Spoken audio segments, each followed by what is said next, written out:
maklumat yang dibagi dekat sini 2x sama dengan A. Kita ada 4x yang maksud 2x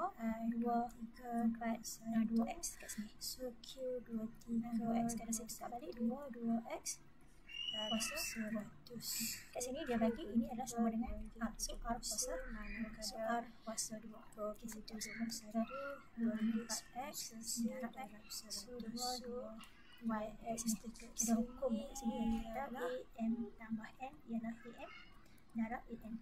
Ini adalah 8.57.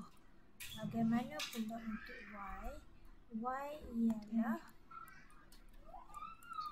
Y 2 kuasa X tu ialah R kuasa 2, sama juga dengan kes yang ni, iaitu 2Y sama dengan S.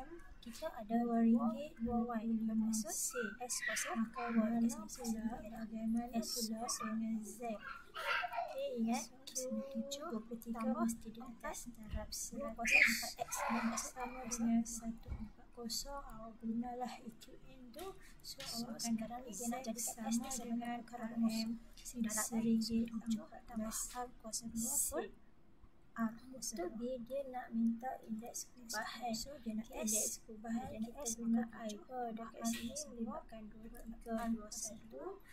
So X tadi kita dapat 128.57. Dia guna nisbah dekat sini darab 3 125 darab yang dibagi dekat sini 2x sama dengan A. Kita ada 4x bermaksud 2x kat sini. 2x kadang saya tukar balik 2x darab kuasa 2.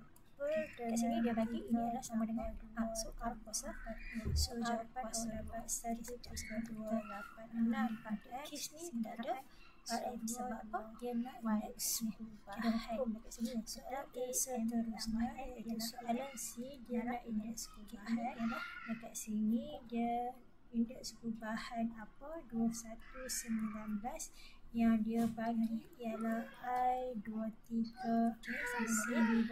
sama dengan R kuasa 2, sama juga dengan kes yang ni, iaitu tahun yang kedua 2Y sama dengan S21. Kita ada dalam 2Y bermaksud S19 2 dekat sini. S yang dia nak 21, 23 kita dah dapat tadi 1328 dan 1905.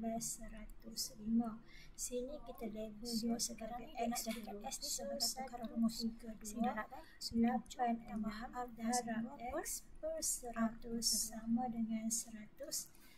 So dia nak S. So awak akan dapat X lah dekat sini.